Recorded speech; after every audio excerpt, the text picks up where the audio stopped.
আপনি কি কখনো অনুভব করেছেন, মানুষের সাথে কথা বলতে গেলে আপনার গলা শুকিয়ে যায়, চোখ নামিয়ে ফেলেন, তারপর নিজেকে দোষ দেন যে আমি এত নার্ভাস কেন? আজকের ভিডিওতে আমি আপনাকে এমন 5টি প্রমাণিত উপায় বলবো, যেগুলো ফলো করলে আপনি ধীরে ধীরে আত্মবিশ্বাসী হয়ে উঠবেন। আমাদের অনেকেরই সমস্যা হচ্ছে আমরা আত্মবিশ্বাসী হতে চাই, কিন্তু আত্মবিশ্বাসী মানুষদের মতো কাজ করি না। আমরা ভাবি একদিন আমি হঠাৎ করেই কনফিডেন্ট হয়ে যাব। আর সত্যিটা হলো, আত্মবিশ্বাস জন্মগতভাবে কিছু না, এটা একটা স্কিল। অর্থাৎ চর্চা করলে এটা বাড়বে। ছোট ছোট জয় তৈরি করুন। অর্থাৎ আত্মবিশ্বাস কোনো বড় কাজ দিয়ে আসে না, আসে ছোট ছোট কাজ থেকে। যেমন প্রতিদিন আপনি 10 মিনিট ব্যায়াম করলেন, 5 মিনিট হাঁটলেন, একটি কঠিন কাজ সম্পূর্ণ করলেন।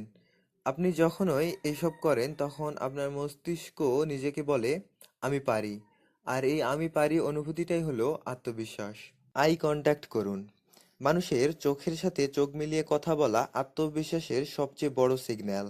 প্রথম প্রথম আপনি যখন অন্যের সাথে চোখ মেলাবেন তখন আপনার অস্বস্তি লাগবে, কিন্তু আপনি এই 3টে নিয়ম ফলো করতে পারেন। আপনার সামনের ব্যক্তির চোখে 3 সেকেন্ড চোখ রাখুন, হালকা করে হাসুন, তারপর আবার স্বাভাবিক হয়ে যান।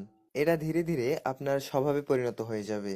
আপনার শরীরকে কনফিডেন্ট বানান। বডি ল্যাঙ্গুয়েজ আপনার মনের উপর প্রভাব ফেলে। সোজা হয়ে দাঁড়ান, ধীরে হাঁটুন, কাঁধ সোজা রাখুন।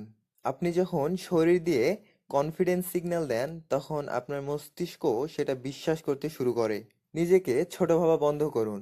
অনেকেই নিজের সম্পর্কে খারাপ কথা বলে, আমি পারবো না, আমি তেমন ভালো না।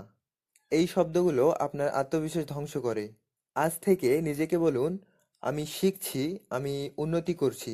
সেলফ টক বদলান, আপনার আত্মবিশ্বাস বদলাবে। ভয়কে এড়াবেন না। আত্মবিশ্বাস মানে ভয় না থাকা না। আত্মবিশ্বাস মানে হলো ভয় থাকা সত্ত্বেও কাজ করা। যে কাজ করতে আপনার প্রচণ্ড পরিমাণ ভয় লাগে, সেই কাজকে বারবার করার চেষ্টা করুন। অর্থাৎ যদি আপনি মানুষের সাথে কথা বলতে ভয় পান, তাহলে আপনি সেই কাজটাই বারবার করবেন। আত্মবিশ্বাস রাতারাতি আসে না, এটা তৈরি হয় ছোট ছোট জয় দিয়ে, আই কন্ট্যাক্ট দিয়ে, স্ট্রং বডি ল্যাঙ্গুয়েজ দিয়ে, পজিটিভ সেলফ টক দিয়ে, ভয়ের মুখোমুখি হওয়ার মাধ্যমে। এই 5টি জিনিস যদি আপনি 30 দিন করেন, তাহলে আপনি নিজেই নিজের পরিবর্তন দেখতে পারবেন। কমেন্টে অবশ্যই লিখবেন আপনি কোন পয়েন্ট থেকে শুরু করবেন, এবং এরকম আরও ভিডিও পেতে আমাদের চ্যানেলটিকে সাবস্ক্রাইব করতে পারেন। ধন্যবাদ।